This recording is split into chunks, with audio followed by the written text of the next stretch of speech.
ഇന്ന് കാലത്ത് എണീക്കുമ്പോൾ ഇവിടെ നല്ല മഴയാണ് കേട്ടോ. മഴ കണ്ടപ്പോൾ പിന്നെ പുതച്ചു മൂടി കിടക്കാനാണ് തോന്നിയത്, എണീക്കാനൊന്നും തോന്നിയില്ല. അപ്പോൾ ഞാനൊരു 8 മണി വരെയൊക്കെ കിടന്നതിൻ്റെ ശേഷമാണ് ഇന്ന് എണീറ്റിട്ടുള്ളത്. പിന്നെ 8 മണി വരെയൊക്കെ കിടന്ന് പിന്നെ ഭക്ഷണം ഉണ്ടാക്കിയിട്ട് വരുമ്പോഴേക്കും സമയം പിടിക്കില്ലേ. അപ്പോൾ ഞാൻ വിചാരിച്ചു പഴം ഇരിപ്പുണ്ട്, പഴമാണെന്ന് വെച്ചെങ്കിൽ കുറച്ചിങ്ങനെ കളറൊക്കെ മാറി തുടങ്ങിയിരിക്കുന്നു. കളറൊക്കെ മാറി തുടങ്ങിയാൽ പിന്നെ അങ്ങനെ ആരും കഴിക്കില്ല. അപ്പോൾ ഞാൻ അതെടുത്ത് പുഴുങ്ങാനും വെച്ചു, പിന്നെ കോഴിമുട്ടയൊക്കെ പുഴുങ്ങാൻ വെച്ചിട്ടുണ്ട് കേട്ടോ.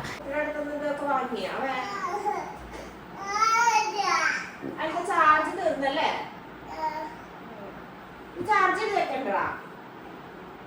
കണ്ടു കഴിഞ്ഞാല്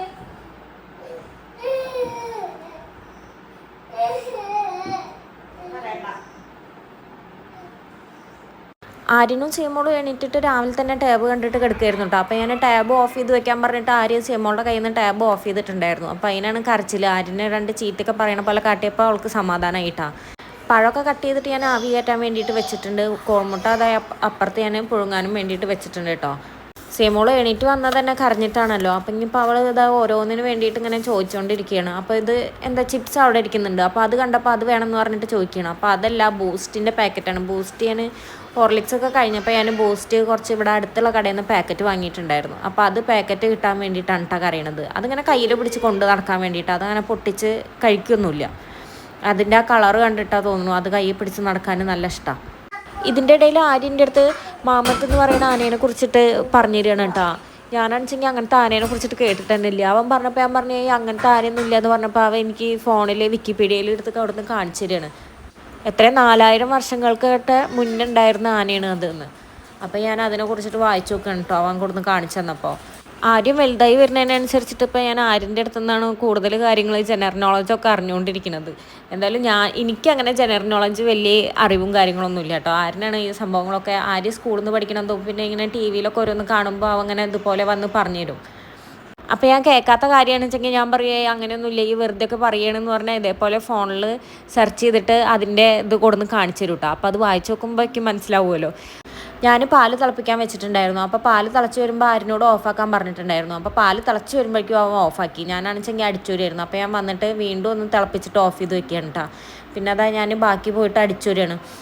ഈ സോഫയുടെ അടിയിലൊക്കെ എന്നും ഞാൻ അടിച്ചു വരുന്നത്. എത്ര അടിച്ചു വരിയാലും പിന്നെ ഇവർ കളിക്കുമ്പോൾ എന്തെങ്കിലുമൊക്കെ അതിൻ്റെ അടിയിലേക്ക് പോയിട്ടുണ്ടാവും. അപ്പോൾ എന്നും അടിച്ചു വരുമ്പോഴും എന്തെങ്കിലുമൊക്കെ സോഫയുടെ ഉള്ളിൽ നിന്ന് കിട്ടാണ്ടാവും. സീമോള് സ്കെച്ചിന് വേണ്ടിയിട്ട് വാശി പിടിച്ച് കറിയായിരുന്നു കേട്ടോ. അപ്പോൾ ഞാനൊരു കോൽമിഠായി കൊടുത്തിട്ട് ഒതുക്കിയതാണ്. അപ്പോൾ ആ കോൽമിഠായിയുടെ കൂടെ തന്നെ അവൾ കോഴിമുട്ടയും കൂടിയിട്ട് ഇരുന്നിട്ട് കഴിക്കുകയാണ്. അവസാനം പിന്നെ ആ കോഴിമുട്ട ഫുള്ള് കഴിച്ചില്ല, കുറച്ച് കളഞ്ഞു. അവളാണെച്ചെങ്കിൽ കോഴിമുട്ടയായിട്ട് അകത്തേക്കൊക്കെ പോവുകയാണ്. ഞാൻ അകത്തേക്ക് പോകാൻ സമ്മതിക്കാതെ ഞങ്ങൾ വെടുക്കോർത്തിരുന്നിട്ട് തന്നെ കഴിപ്പിക്കുകയാണ് കേട്ടോ. അകത്തൊക്കെ പോയിട്ടുണ്ട് വെച്ചെങ്കിൽ അവിടേക്ക് ആവില്ലേ, അപ്പോൾ ഒരു സ്മെല്ലെടുക്കും. കോഴിമുട്ടയൊക്കെ കഴിച്ച് കഴിഞ്ഞതിന് ശേഷം പിന്നെ അത് ഞാൻ അവിടെയൊക്കെ അടിച്ചൊരി ഇട്ടിട്ടുണ്ടായിരുന്നല്ലോ. അപ്പോൾ വന്നിട്ട് തുടക്കുകയാണ് കേട്ടോ. പിന്നെ ഞാനും പോയി കുളിച്ചു.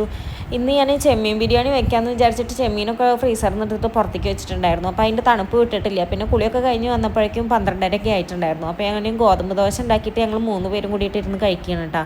പിന്നെ അതാ മണി പ്ലാന്റിലെ വെള്ളം മാറ്റിയിട്ട് കുറേ ദിവസമായിട്ടുണ്ടായിരുന്നു. അപ്പോൾ ആ വെള്ളമൊക്കെ മാറ്റി വെച്ചു. പിന്നെ ചെമ്മീൻ ഐസ് ഇട്ടപ്പോൾ അത് ഞാൻ വറുക്കാൻ വേണ്ടിയിട്ട് മസാലയൊക്കെ ഇട്ട് വെക്കുകയാണ് കേട്ടോ. മുളക് പൊടി, മഞ്ഞൾപ്പൊടി, കുറച്ച് പെരിഞ്ചീരകം, പിന്നെ കുറച്ച് ഗരം മസാല, ഉപ്പ്, അത്രയും ഇട്ട് വെച്ചിട്ട് ഞാൻ അവിടെ തേച്ചിട്ട് മാറ്റി വെച്ചിട്ടുണ്ട്. പിന്നെ അതാ ഉള്ളി വറുക്കാനുള്ളതും പിന്നെ മസാല ഉണ്ടാക്കാനുള്ളതൊക്കെ അരിഞ്ഞെടുക്കുകയാണ്. അപ്പോൾ എണ്ണ തീർന്നിട്ടുണ്ടായിരുന്നു. എണ്ണ ഞാൻ കുപ്പിയിലേക്ക് ഒഴിച്ചു വെച്ചു. ഉള്ളി കുറച്ച് വറുത്തെടുക്കാൻ വേണ്ടിയിട്ട് ഞാൻ ഒരു പകുതി 4 ഉള്ളി 5 ഉള്ളിയായിട്ട് എടുത്തായിരുന്നു. അപ്പോൾ അതിൻ്റെ കുറച്ച് പകുതി ഞാൻ എടുത്തിട്ട് ആദ്യം വറുത്തെടുക്കുകയാണ് കേട്ടോ. എന്നിട്ട് ആ എണ്ണയിൽ തന്നെയാണ് ഞാൻ ചെമ്മീനും വറുത്തെടുക്കുന്നത്. ഞാൻ കടയിൽ പോയപ്പോൾ പുളിമിഠായി വാങ്ങിയിട്ടുണ്ടായിരുന്നു കേട്ടോ. അങ്ങനെ ഉണ്ടായിട്ടുള്ളത് നല്ല ടേസ്റ്റാണ് അത് കഴിക്കാൻ. അപ്പോൾ ഓർമ്മ വന്നപ്പോൾ ഞാൻ അതെടുത്ത് കഴിക്കുക കേട്ടോ. പിന്നെ അതാ ചെമ്മീൻ റെഡി ആയിട്ടുണ്ട്. അപ്പോൾ ഞാൻ ചെമ്മീൻ അത് കോരി എടുക്കുകയാണ് കേട്ടോ. പിന്നെ ആ എണ്ണയിലേക്ക് തന്നെ ഞാൻ ഉള്ളി മസാല ഉണ്ടാക്കാനുള്ള ഉള്ളി ഇട്ടിട്ട് വഴറ്റി കൊടുക്കുകയാണ്. കുറച്ച് ഉപ്പും കൂടി ഇട്ട് കൊടുക്കുന്നുണ്ട് കേട്ടോ. പിന്നെ ഇഞ്ചി, വെളുത്തുള്ളി, പച്ചമുളക് അത് എല്ലാം കൂടിയിട്ട് ഞാൻ അരിഞ്ഞിട്ട് ഒന്ന് ക്രഷ് ചെയ്തെടുക്കുന്നുണ്ട് കേട്ടോ. ക്രഷ് ചെയ്തെടുത്തപ്പോൾ എല്ലാം നന്നായി പേസ്റ്റായി പോയിട്ടുണ്ട്. പക്ഷേ അതിലൊരു മുളക് മാത്രം അതേപോലെ ഇരിക്കുന്നുണ്ട്. അത് മാത്രം എന്താണാവോ അറിയാതിരുന്നത്. ഉള്ളിയൊക്കെ ഒന്ന് വാടി വന്നപ്പോൾ ഞാൻ അരച്ച് കൊടുത്തിട്ടുള്ള പേസ്റ്റൊക്കെ അതിലേക്ക് ചേർത്ത് കൊടുത്തിട്ട് നന്നായി ഇളക്കുകയാണ് കേട്ടോ. പിന്നെ ഞാൻ അതിലേക്ക് മസാലയൊക്കെ ഇട്ടിട്ടുണ്ട്. ഞാൻ അത് ഫോട്ടോ എടുക്കാൻ മറന്ന്. ഞാൻ അതിലേക്ക് കുറച്ച് മല്ലിപ്പൊടി ഇട്ടിട്ടുണ്ട് കേട്ടോ. പിന്നെ കുറച്ച് എരിവിന് പാകത്തിന് മുളക് പൊടി ഇട്ടിട്ടുണ്ട്. പിന്നെ പെരിഞ്ചീരകവും പിന്നെ കുറച്ച് ഗരം മസാലയും പിന്നെ അതൊക്കെ ചേർത്തിട്ട് പിന്നെ ഞാൻ തൈരും കൂടി ചേർത്ത് കൊടുത്തിട്ടുണ്ട് കേട്ടോ. പിന്നെ ഞാൻ ചെമ്മീൻ ചേർത്ത് കൊടുത്തിട്ടുണ്ട് കേട്ടോ. പിന്നെ നേരത്തെ വറുത്ത് വെച്ചിട്ടുള്ള ആ ഉള്ളി ഉണ്ടായിരുന്നല്ലോ, അതും കൂടി അതിലേക്ക് ക്രഷ് ചെയ്യൊന്നും ചെയ്തില്ല, അങ്ങനെയാണ് ഇട്ട് കൊടുക്കുകയാണ് ചെയ്തത്. പിന്നെ അതേ കുറേ പാത്രങ്ങൾ കഴുകാണ്ടായിരുന്നു. അപ്പോൾ ഞാൻ അതിൻ്റെ ഇടയിൽ അതൊക്കെ സെറ്റ് ചെയ്ത് വെച്ചിട്ടുണ്ടല്ലോ അവിടെ, അതൊക്കെ ആകുമ്പോഴേക്കും ഞാൻ പാത്രങ്ങളൊക്കെ കഴുകിയിട്ട് അവിടെയൊക്കെ വൃത്തിയാക്കി വെക്കുകയാണ് കേട്ടോ. പിന്നെ അതേ മല്ലിച്ചപ്പും പുതിയനയും കൂടിയിട്ട് അരിഞ്ഞിട്ട് അത് ഇട്ട് കൊടുത്തിട്ട് ഞാൻ നന്നായി ഇളക്കിയിട്ട് അടച്ചു വെക്കുക. പിന്നെ അത് ആ ചോറായിട്ടുണ്ട്. അപ്പോൾ ചോറ് ഞാൻ അതിലേക്ക്, ചോറല്ല നെയ്ച്ചോറാണ്. പക്ഷേ ഇതെന്താ ഈ അരി വല്ല പച്ചരി പോലെയൊക്കെ തോന്നുന്നത്. ഇവിടെ അടുത്തുള്ള കടയിൽ നിന്ന് കിറ്റായിട്ട് കിട്ടില്ല, അങ്ങനെ വാങ്ങിയതാട്ടോ. ഇവിടെ ഉണ്ടായിരുന്ന ബിരിയാണി അരി കഴിഞ്ഞിട്ടുണ്ട്. അപ്പോൾ ഞാൻ ഇന്നേക്ക് വെക്കാൻ തോന്നിയപ്പോൾ ഞാൻ ഇവിടെ അടുത്തുള്ള കടയിൽ നിന്ന് വാങ്ങിയതാണ്. പക്ഷേ അതൊരു പച്ചരി പോലെയാണ് എനിക്ക് തോന്നിയത്. കുഴപ്പമില്ല. എന്നാലും ഉച്ചയ്ക്ക് കഴിക്കാൻ വേണ്ടിയിട്ട് ബിരിയാണി ഉണ്ടാക്കിയതാണ്. പക്ഷേ കഴിച്ചത് ഇന്ന് രാത്രിയാണ് കേട്ടോ. നല്ല ടേസ്റ്റ് ഉണ്ടായിരുന്നു. ഞാൻ ആദ്യമായിട്ടാണ് ചെമ്മീൻ ബിരിയാണി ഉണ്ടാക്കിയിട്ട് കഴിക്കുന്നത്. ഞാൻ പുറത്തുനിന്നും വാങ്ങിയിട്ട് കഴിച്ചിട്ടില്ല. വീട്ടിൽ നിന്ന് ഉണ്ടാക്കി കഴിച്ചപ്പോൾ എനിക്ക് നല്ല ഇഷ്ടമായി കേട്ടോ. ഞാൻ കഴിക്കുന്നതിൻ്റെ ഇടയിലാണ് സീമോൾ ഓറഞ്ച് കൊടുത്തിട്ട് വരുന്നത്. അപ്പോൾ ഓറഞ്ചൊക്കെ തൊലി കളഞ്ഞ് കൊടുത്തപ്പോൾ അതായിട്ട് അവിടെ ഇരുന്ന് കഴിക്കുന്നുണ്ട്.